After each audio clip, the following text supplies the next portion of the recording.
The NPO Alma S-200 Angara, Uyghur, Dubna system designed in the 1960s to defend large areas from bomber attack or other strategic aircraft. Each battalion has 6 single-rail missile launchers for the 10.8 meters long missiles and a fire control radar. It can be linked to other longer-range radar systems. The S-200 surface-to-air missile system was designed for the defense of the most important administrative, industrial and military installations from all types of air attack. S-200 provides defeat of modern and advanced aircraft, including air command and control centers, AWACS aircraft jamming creation and other manned and unmanned aerial vehicles. The S-200 is an all-weather system that can be operated in various climatic conditions. By 1966, the S-200 was officially accepted into service in order to replace the failed anti-ballistic missile RZ-25/5 of a Volt 11 DAL. The DAL was assigned the NATO reporting name SA-5 Griffin before it was cancelled.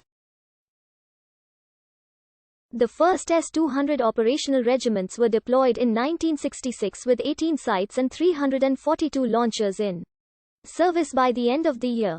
By 1968 there were 40 sites, and by 1969 there were 60 sites.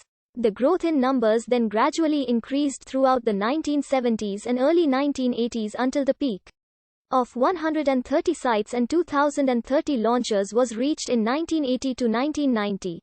Each missile is launched by 4 solid-fueled strap-on rocket boosters. After they burn out and drop away, oxidized by an agent called AK-27P may launch. Depending on the model, the missile uses radio illumination mid-course correction to fly towards the target with a terminal semi-active radar homing phase. Maximum target speed is around Mach 6 for new model and Mach 4 for earlier model. Effective altitude is 300 meters for later models. The warhead is either 217 kilograms at takeoff.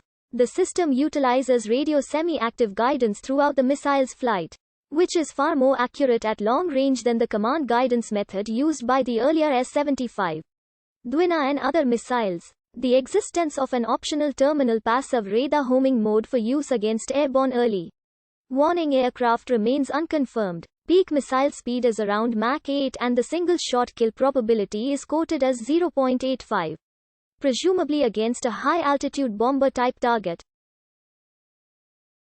The fire control radar of the S-200 system is the 5N62H band continuous wave radar, whose range is 270 km.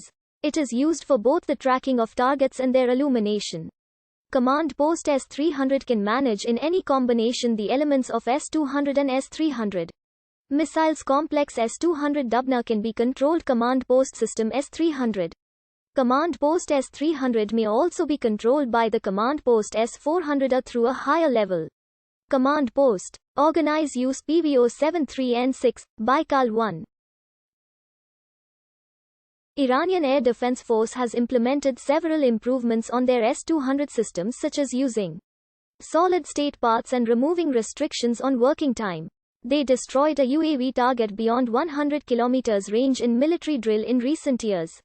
They used 2 new solid propellant missile named Sayed-2 and Sayed-3 wire interface systems, Talash-2 and Talash-3 in cooperation with S-200 system. These missiles can cover medium and long ranges at high altitudes. Also, Iran claims to have developed a mobile launcher for the system. Starting in 1985, Libya received a number of S-200 missile systems in the following months. Libyan forces fired a number of S-200 missiles in different occasions at U.S. fighter bombers, missing them. In the USSR, 3 organizations conducted computer simulation of the battle, which gave the probability of hitting each of the air targets in the range from 96 to 99%. Starting in January 1983, Syria received supplies of S-200 missiles from the Soviet Union. They were organized into 2 long-range surface-to-air missile regiments, each composed of 2 battalions of 2 batteries each for a total of at least 24 launchers. Later in the 1980s, the Soviet Union agreed to supply a 3rd regiment, increasing the number of launchers to 40 to 50. Initially the missiles were manned by Soviet crews. Later they were transferred to Syrian control. As such, Syria became the first country outside the Soviet Union to field the S-200 system. During the initial years of the Syrian civil war, parts of the S-200 systems were occasionally spotted when Syrian Air Defense Force sites were overrun by rebel forces. Most notably radars, missiles and other equipment from S-200 systems was pictured in a state of disrepair when rebels overtook the air defense site in eastern Ghouta in October 2012. On the 2nd of January 2017, the Syrian army recaptured this air defense base, starting with the Russian intervention in the civil war in late 2015.